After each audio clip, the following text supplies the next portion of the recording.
Real fast, get your tires. Hey guys, what's up? This is Team Wagy, and today I'm going to be showing you some modifications and upgrades me and my dad have done to the bass boat you see behind us. It is a 2008 Ranger Z21 with a 250 Mercury Pro XS. Most of these upgrades and modifications have been done to the boat already when we bought it used, but a lot of these upgrades we have done since owning the boat, and a lot of them are just things that we've fixed. So I hope you enjoyed the video. Okay guys, to start off, here we have a Minnkota Fortrex. I believe it is the 101 pound thrust. As you can see there, 36 volts, so it takes 3 batteries. And this was one of the upgrades that was done before we bought the boat. As you can see, we have a Troll Perfect on there, which just keeps the trolling motor from twisting. And we put that on after buying the boat. It's pretty much just the standard Minnkota Fortrex trolling motor.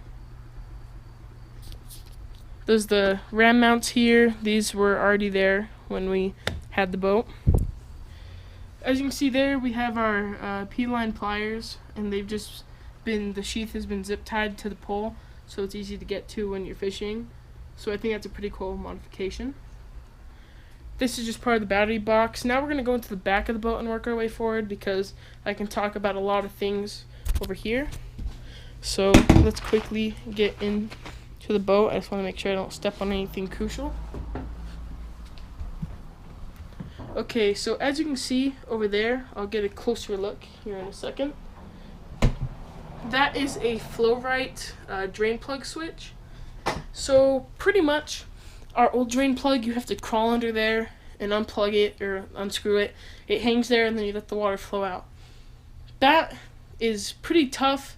Just because you got to get on the ground, then you have to open it, and then water gets on your knees. It kind of sucks, to be honest. But with this little button, all you have to do is flip it in, and that thing is staying in there. So as you can see, left is in, and right is out. And this is just where we decided to put it, because it's where most manufacturers put it, and it's an easy area to get to. In here, as you can see, there's no charger. We had problems with our charger. It was a Dual Pro 4-bank charger, so we sent it in to get it all fixed. So they sent us a different one, and we're going to put that in soon, but we've just been doing a lot of work down here, which is why it's not here. We have 4 Interstate Batteries, and I just wanted to show you the wire that comes from that plug. So this is the cable. There's a metal rod that runs in there, and this goes all the way down. I'm not sure if you can see that. Under that, all the way to the back. As you guys can see, that is a Tournament Saver Pro Elite box, and I'll show you the button that goes to that. Pretty much what that box does is it's a jumper system, so it connects to all your trolling batteries and your cranking battery, so that if in the event that your batteries don't start, you left your live well on too long, or something like that happens, you can still start your boat without having to mess with jumper cables or moving around wires. So let me show you the button. As you can see, we have the dash here. It's not anywhere located on the dash. It's actually under here. I'm not sure if you can see that, but it's just a little silver button, and when you press it, you can actually hear a click. So I'm going to bring the GoPro back here. Hopefully you can hear it.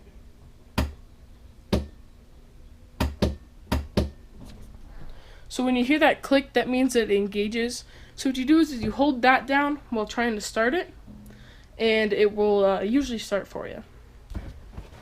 As you can see here, we have an HDS 10 Gen 2 unit. I believe in the front we have a Gen 8, and then we have not Gen 8, HDS 5, and then an HDS 8 up there that goes on the other ram mount. So that's a few modifications we have. Another thing is the power pole. As you can see, it's black. It came with it stock, and we should really get 2 of them, but we don't have them right now. But that's the switch that goes to the power pole. As you can see down there, we have a cool foot, and pretty much what that is it just if you're driving down the boat without your shoe on or whatever, the pedal won't get hot on you. So that's just a cool addition to have. Plus, it also protects your pedal. Another modification to this boat that we just recently did was, there's a whole switch panel here, and I can tell you what all these mean later on, but that A switch is supposed to be for your aerator. And someone installed an oxygenator, which is a type of aerator, in this boat, but they rigged it, the positive wire directly to the bilge pump, which means that when the live well gets water in it, it runs automatically, which is a good idea if you mount the oxygenator high up in the live well, so that when you purposely fill it, it will turn on. But if any little bit of water gets in there from driving, right now ours is really low. They put it in installed. So when any bit of water gets in there, it sets off and it goes, and that's not really good for it. So we had to run a new wire from under here, which took forever, all the way back, and then rigged it up back there. So now our oxygenator button is working, and it's totally fine, which is great.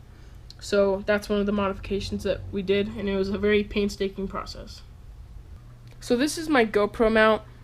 Right now I'm using the GoPro Hero 4 Silver, which is a great camera, and I can actually see when I'm shooting. I can see my hand in the picture and everything, which is great. But here are the mounts that go on the boat. I put them on the passenger side so I don't have to mess with my dad's side. And later on, I'm probably going to run a cable across to charge it. And I'm not really too apt to charge one of these cameras because they're $400 and my black is $500, and I don't want any water damage happening to these cameras. They're like my babies, and I really don't want to do that. But to get more footage, I feel that I have to do that, and when it starts raining, I can just put it away. So I think I'm probably going to do that. You guys can tell me in the comments what you'd rather have. But the one in the center is the standard GoPro mount, and this is a tether mount. And I took a clip from an Under Armour backpack, and it actually clips on there perfect, so I don't even have to like untie or tie tethers or take off the whole entire GoPro case just to get it off. So that's a really cool feature. This one isn't really a boat modification, as it is just a cool thing to do. So as you can see, if you're looking in here, you might not be able to find your clippers because it's pretty stacked together. So we have two pairs of clippers in here, blue and red. So I'm just going to look for the red ones here.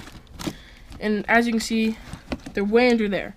So if depending on where your clippers can be in here, it could take a while to find. But with my clippers, those are my dad's. With my clippers, all I do is look for this blue floaty, and I have my clippers attached. So anywhere you throw this inside, it's just going to be in there, and you can just get your floaty, and your little cutters will be attached. These are Sims. They're great. Abels are more expensive. They probably are better, but these, for the price, can't go wrong. And as a bonus tip, if you accidentally throw your clippers out of the water, which you can do when you're throwing your line, you can accidentally let go of your clippers, it will float on the keychain as well. So this serves as a dual purpose. So that's pretty much all of the boat modifications on this boat that I can think of since we've had it.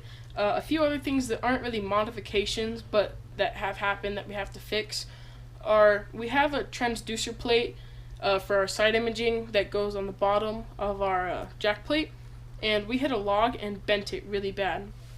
So my daddy took it off and he rebent it, and now it's getting powder coated, so we saved ourselves a whole bunch of money there. And the lower unit started to leak, which really sucks because lower units can be really expensive. So we just took it to a mechanic to get it fixed, and when we got it back, he didn't fix it properly, so we have to take it back to him again to get it warrantied. I'm not going to name the name of the mechanic, that's just rude, but it kind of does suck because we had a tournament that we were supposed to fish, and now we can't fish it because of this lower unit problem. So, you know, life happens. It's hard to find a mechanic that you can really trust, although we have found one that we can trust now, so we're going to go to him probably next time. And we just have to get the lower unit fixed and put that transducer plate on, and then we should be good to go. But you know, if you have a bass boat, there's always problems with it, and you always have to fix those problems, but all you can do really is just get out there and keep fishing. Thanks for watching this video, guys, and remember that no one said winning is easy.